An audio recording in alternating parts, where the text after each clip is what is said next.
বাইরে এই প্রথম দেখলাম জামাতের ভেতরে বিভক্তি। সেটা কি?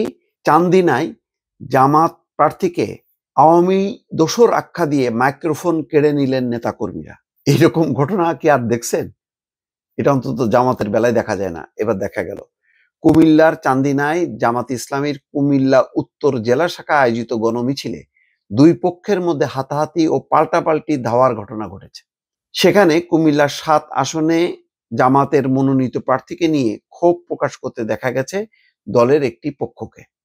তাদের ভাষ্য, যাকে মনোনয়ন দেওয়া হয়েছে তিনি বিগত সময়ে আওয়ামী লীগের সঙ্গে আঁতাত করেছেন, তবে জামাতের প্রার্থীর দাবি তিনি আওয়ামী লীগের সঙ্গে আপোষ করেননি।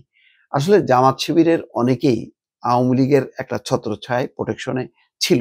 পরে তারা বলছে যে না, আমরা আওয়ামী লীগ না, আমরা ছাত্রলীগ না, আমরা জামাত শিবির। এখানেও কি সেই একই ঘটনা ঘটলো কিনা, এটা একটা তদন্তের দাবি রাখে দর্শক।